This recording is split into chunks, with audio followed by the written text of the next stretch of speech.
Hi everyone, this is Tanuja. I'm deeply honored to be shortlisted for the HerRising Awards 2026 in the leader category.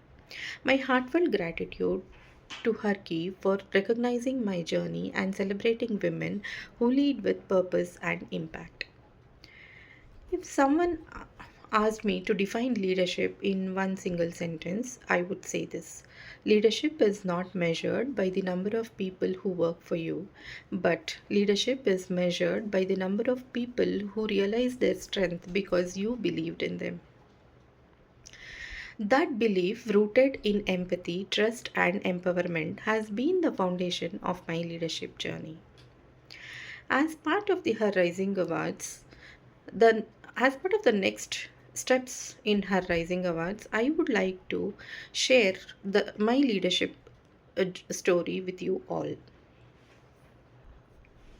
My journey began as an apprentice trainee, and through perseverance, continuous learning, and the trust my leaders placed in me, and my unwavering belief in people, I have grown into leadership role where I lead global QA programs, build high performing teams, and mentor aspiring professionals.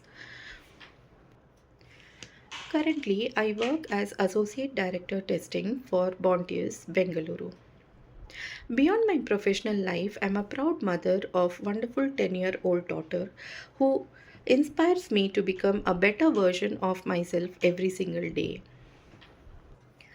Outside of my professional journey, I wear many hats which are very close to my heart. Outside of my day to day job, I'm a poetess. I have published a book of 42 self written poems in Kannada by name Bhavasamrama. I'm an author.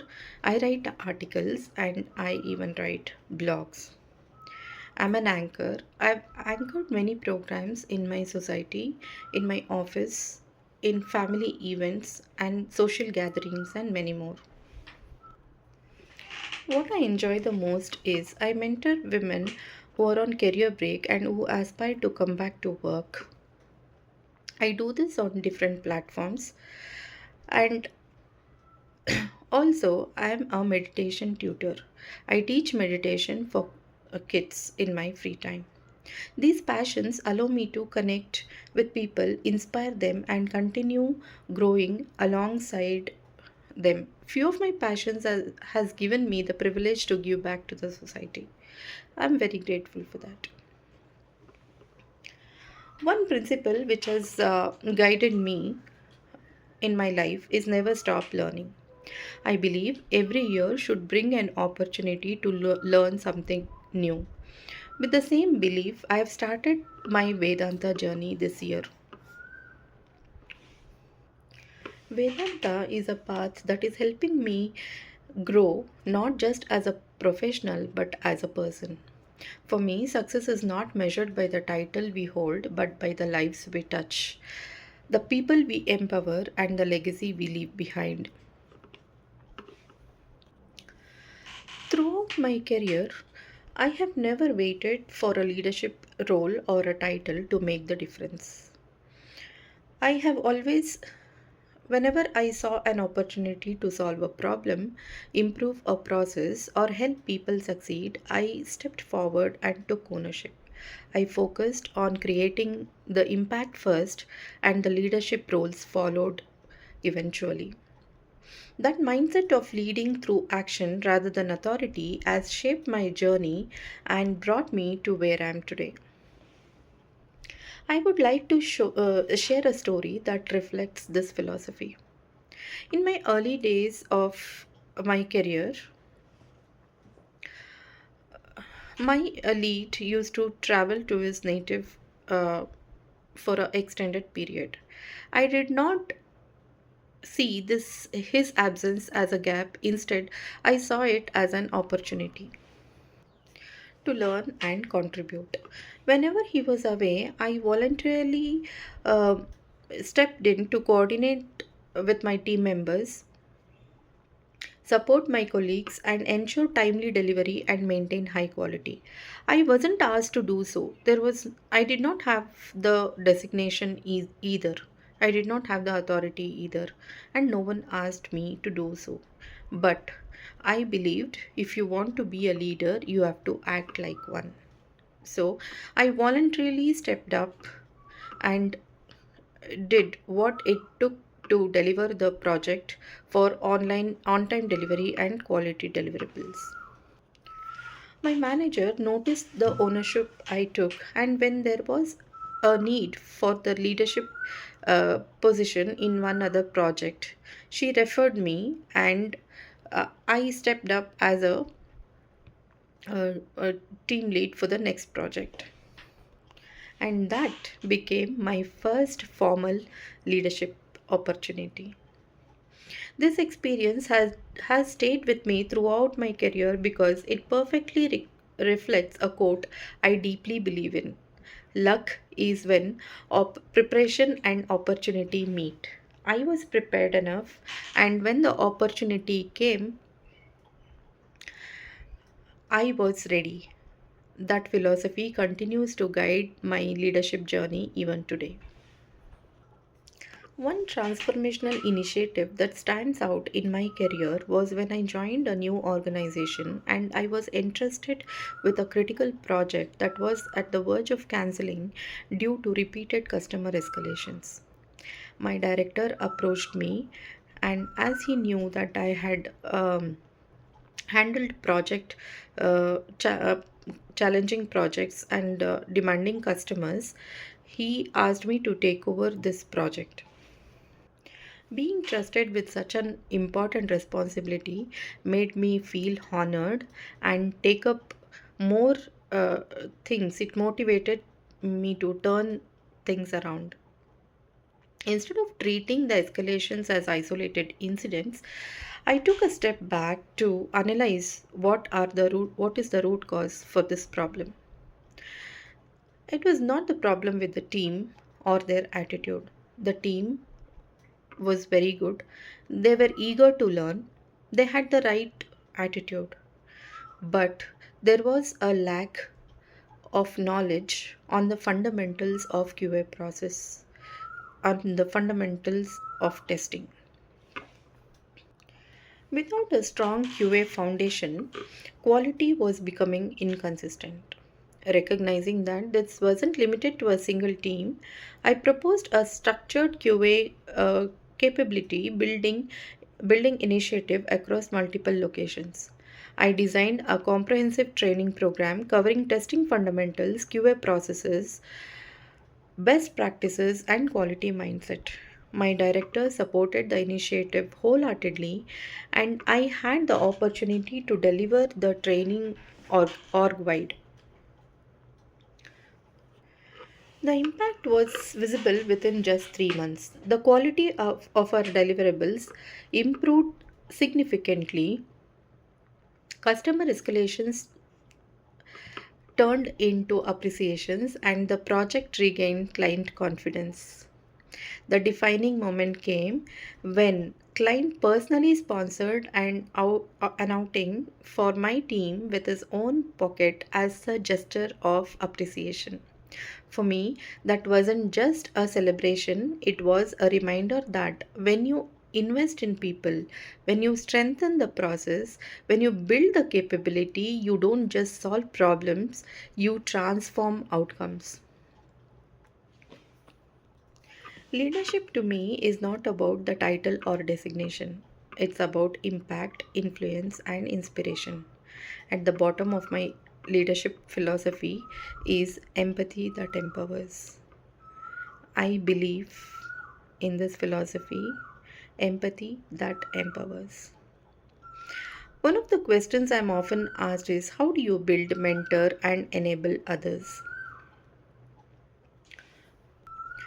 For me, mentoring is not just about guiding people, it's about creating a safe place where they feel trusted, where they can come and experience uh, the mentorship, and they feel confident to take ownership. I lead with empathy. build trust through honest conversations, and empower people with the freedom to take ownership.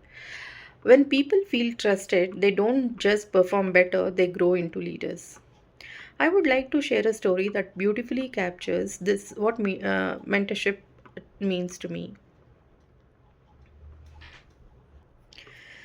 When we were on this client sponsored outing, on the journey, me and my team were chit chatting, and during this time, my team asked me to give my feedback about each one of them, both professionally and personally. So, I gladly did that because I have always believed that honest feedback is one of the greatest gifts a mentor can give. Then I turned tables and asked them to do the same for me. I wanted to know how they experienced my leadership and what I could do better. The feedback was heartwarming. They told me that I'm approachable. They never felt they were talking to a manager, but to someone who they could trust. Then one team member who was usually very talkative in the team quietly said something I will never forget. I respect you as much as I respect my mother, and I like you as much as I like my mother. For a few moments, I was speechless. That single sentence taught me that the greatest reward of mentoring is not recognition, promotion, or awards. It is earning someone's trust so deeply that they see you not just as a leader but as someone who genuinely cares about their growth and well-being. That is the leader I strive to be every single day because I believe people don't just remember what you taught them, but they remember how you made them feel. My leadership philosophy is built on identifying potential where others may see the limitations. A few years ago, I met a professional who had felt who had left a well-paying job to realize his dream of working in the IT industry. Despite having the technical capability, he struggled to secure opportunities because of limited communication skills and low confidence. Recognizing this, I volunteered. I dedicated 30 minutes every day to mentor him, focusing on communication skills, confidence building, and mock interviews. Within 2 months, he secured his dream job in IT industry. Even today, he remembers and he remains to keep in touch and continues to express gratitude for the support that helped change the trajectory of his career. Another defining experience came when I entered the and when I was interested with a training opportunity for a batch of young engineering interns. After the initial assignment, only two of the 14 trainees met the expectations. The recommendation was to discontinue the remaining candidates and not convert them into full time employees. However, I saw a group of young engineers who needed guidance rather than rejection. I partnered with a senior colleague to create a structured mentoring and on job training plan. Over the next 3 months, I personally coached them, motivated them, and tracked their progress. By the end of the period, every trainee had demonstrated significant improvement, received a very positive feedback from project leads, and was successfully converted into a full time employee. Watching 14 young engineers secure their careers remains one of the most meaningful achievements in my leadership journey. One particularly inspiring story emerged out of this group.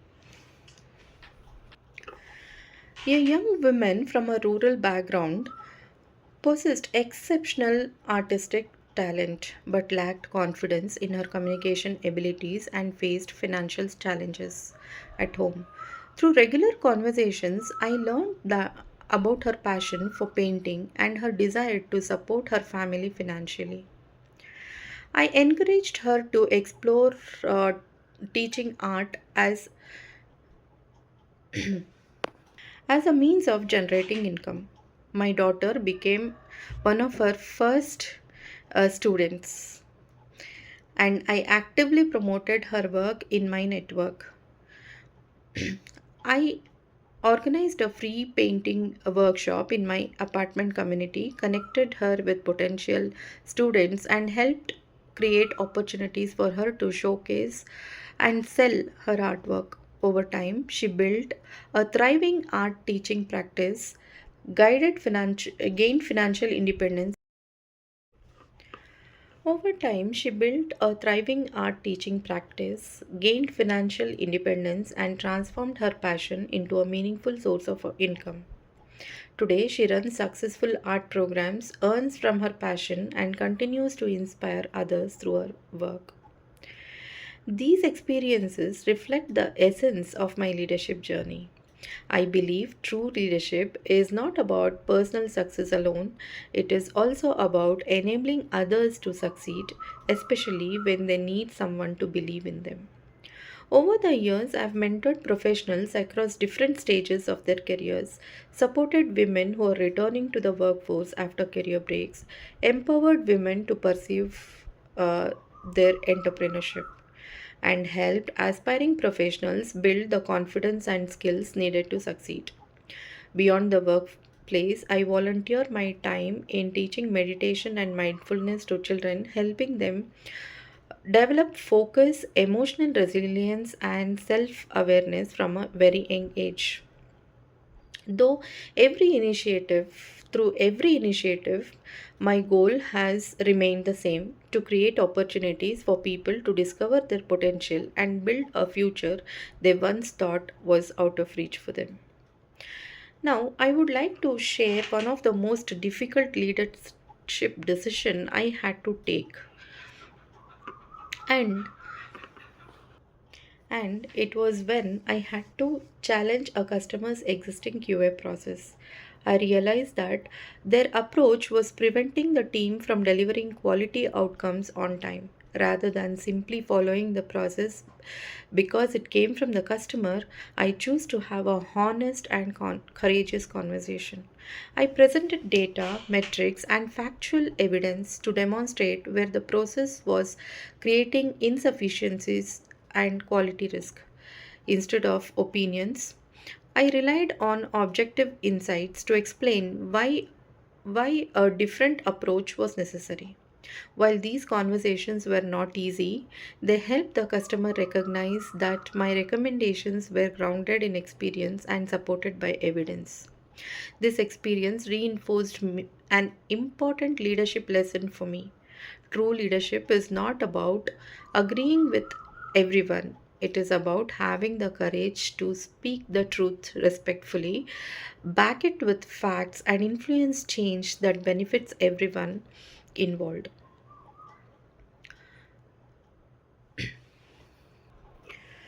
Many a time, women ask me what advice would I give women who would like to step into the leadership role. My answer is always the same. Don't wait for a designation or title to give you permission to lead. Leadership begins the moment you take ownership. Be observant. Look for opportunities that others overlook. Step forward, take responsibility, and do what you genuinely believe is right. Give your best in everything you do, even when no one is watching. At the end of the day, the most important question is, have I done my best today? If the answer is yes, you are already on the path of leadership. Recognitions, promotions, titles, salary hikes, and opportunities are outcomes of consistent efforts. They would never be the reason you choose. They should never be the reason you choose to give your best. The next thing, what I would say is don't let disappointments reduce your performance. Let it fuel your determination. If you believe you deserve more, prove it through your work. Make yourself so valuable that no one can ignore you. And even if your current organization fails to recognize your worth, don't lose hope. Someone else will do. Talent, integrity, and consistent hard work. If you believe you deserve more, prove it through your work. Make yourself so valuable that no one can ignore you. And if your current organization fails to recognize your worth, someone will do. So don't worry about that. Talent, integrity, and consistent hard work will never go unnoticed forever. I say this not just as an advice, but from my own journey. There were times when my efforts weren't immediately recognized, but I continued to learn, contribute, and lead without waiting for a title. Eventually, the right opportunities found me, and today I'm living proof that your efforts are never wasted. So don't chase titles, chase excellence. Because when excellence becomes your habit, leadership naturally follows. The next thing I would like to say is find a mentor who believes in your potential. No one can succeed alone. Identify someone who can guide you, challenge your thinking, and give you honest feedback. Don't hesitate to reach out, ask questions, and seek advice whenever you're stuck. I can confidently say that mentors have played a significant role in my own journey. There were moments when I was unsure of my next step, and a simple conversation with a mentor gave me the clarity and confidence to move forward. In fact, I would love to share a story of my from my own career where the right guidance helped me make an important leadership decision. When I was in my early days in my career, when I had just passed out of my engineering, I was looking out for jobs, and every job advertisement said, "Freshers, please excuse." We did not have any open positions for freshers at that time. But with great difficulty, I managed myself to get two offers, one in a public sector and one offer in a small scale industry. Now, I had two offers and I did not know which one to choose, and I did not have anyone in my close circle who could guide me in choosing between these two options. I thought, what should I do now? And then finally, even today, I'm surprised, did I do this actually? What I did is, I went to the small scale industry and I asked the security that I need to talk to the person who interviewed me. And then I met that person and I told him that I have two offers in my hand and I don't know which one to choose. I asked him, "Can you please help me to make a choice between these two offers?" He immediately said, "You better choose the public sector job offer because it is like an ocean. Here, it's a very small scale industry. You might be deprived of exposure and experience, and it might not be the good stage for your next steps forward." So, after hearing that, I chose the public sector. That is where my apprentice journey started. So, a good mentor doesn't create opportunities for you, they help you see the opportunities that already exist and prepare you to make the most out of them. The next thing I would say is learn to showcase your work with confidence. Many talented people work incredibly hard but assume that others will automatically notice their contributions. Unfortunately, that is not the case always and everywhere. Whenever you complete something impactful, a successful release, a challenging project, or an innovative initiative, don't keep it to yourself. Schedule a conversation with your manager or even your skip level manager. Walk them through what went well and the challenges you and your team. overcame, the value you created, and the improvements you would recommend for the future. At the end of every quarter, send a concise summary highlighting your key achievements, measurable outcomes, lessons learned, and areas of improvement. This creates visibility for your work throughout the year instead of relying on memory during appraisal sessions. When appraisal discussions begin, your managers won't have to ask, "What did you accomplish this year?" They'll already know because you have consistently communicated all through the next advice I would uh, give is don't hesitate to ask for help. One of the most valuable lessons I learned came from my uncle. He told me we are social beings. We are here to take help and help others when they need it the most. That advice has stayed with me throughout my life. Many of us, especially women, hesitate to ask for help because we feel we might be troubling others or that we should be able to manage everything ourselves. But that is not simply true. We are here to support one another. Asking for help is not a sign of weakness, it is a sign of wisdom. Sometimes help can be something very simple. It could be asking your neighbor to watch your child for an hour while you prepare for an important interview. It could be requesting your friend or family member to take care of your parents or in-laws when you attend a critical customer meeting. It could even be asking a colleague to review your presentation before a big leadership discussion.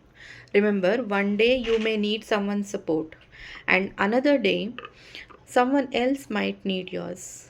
That's how communities grow, relationships strengthen, and careers flourish. You don't have to carry every responsibility alone. Strong leaders know when to lead, when to support others, and when to ask for support for themselves. And the next important thing I would like to share is practice gratitude and mindfulness. Please meditate. Leadership is not just about achieving goals, it is about staying grounded throughout the journey. Take a few moments every day to reflect on what you're grateful for. Gratitude shifts your focus from what you lack to the opportunities and the strengths you already have. It builds resilience, keeps you positive during difficult times, and reminds you how far you have come. Equally important is mindfulness. In the middle of deadlines, meetings, and personal responsibilities, pause for a few minutes to breathe, reflect, and to be present. A calm mind makes better decisions, communicates with clarity, and responds thoughtfully instead of reacting emotionally. I truly believe that when your mind is peaceful, your leadership becomes more purposeful. Success is not just about growing professionally, it is also about growing as a person. And the next thing, what I would say is stop chasing work life balance. Aim for work life integration instead. One of the biggest myth I believe we have created is the idea of perfect work life balance. I think it don't exist. Instead, I prefer to think of it as a work life integration. Every day Every day brings different priorities. Some days your work will need more of your time and attention. Other days, your family or personal life will take precedence. The key is not to divide your time equally between your personal life and the professional life, but to give your energy to what matters most in that moment. For example, if your child is unwell, that's where you need to be. A presentation can be rescheduled or delegated, but your family needs you then. Likewise, there will be days when an important customer meeting or a critical business delivery requires your complete focus, and your family will understand too. The secret is to prioritize consciously, communicate openly, and be transparent with the people around you, both at work and at home. In my experience, honesty builds trust. Trust gives you the flexibility to manage both your career and your personal life successfully. So don't strive for perfect balance. Strive to make the right choice of the for the need of the day and need of the hour. Remember, success isn't about doing everything at once. It's about doing the right thing at the right time. The next thing I would say is don't chase perfectionism. One lesson I wish every woman should embrace is this: you don't have to be perfect at everything. It's okay if your home is a little messy sometimes. It's okay if there are toys scattered across the floor or a pile of unfolded clothes waiting for tomorrow. Those things don't define who you are. So, I remember one incident which happened on one Sunday when I decided to absolutely do nothing. I was tired and I felt I needed a day of rest. As I looked around the house, I started feeling guilty. I turned to my daughter and said, Chinny, what if someone comes home today? The house is such a mess. What will they think? Her reply completely changed my perspective. She smiled and said, Amma, no one judges a book by its cover. Everyone knows that you are working hard. You take care of your work, our family, and me. Don't worry, you deserve to rest. I was speechless. That day, my 10-year-old daughter reminded me of something I had forgotten. Our worth is not measured by a perfectly clean house or a perfectly managed life. Perfection is exhausting and it's impossible to achieve. Instead of striving to do everything perfectly, focus on doing what truly matters. Give your permission to rest, to pause, and to be imperfect. Because the best version of you isn't a perfect one, it's a happy, healthy, and peaceful one. The next important thing I would like to say is upskill, unlearn, and relearn. The world is changing so fast that even before, so faster than before, and the skills that made us successful yesterday might not be relevant today. Make learning a lifelong habit. Invest in yourself by acquiring new skills, embracing emerging technologies, and staying curious. At the same time, be willing to unlearn practices and beliefs that no longer serve you and relearn better ways of thinking and working. One thing I've always believed is that growth begins the moment we become comfortable with being a beginner again. Don't be afraid to ask questions. Don't hesitate to learn from someone younger or less experienced than you. Knowledge has no hierarchy. The day we stop learning is the day we stop growing. As leaders, our greatest strength is not knowing everything, it's having the humility to keep learning, adapting, and evolving. The next, the last but not the least, is don't be afraid of AI, learn to work with it. Every technological revolution has created uncertainty, and AI is no different. But instead of fearing it, embrace it with curiosity.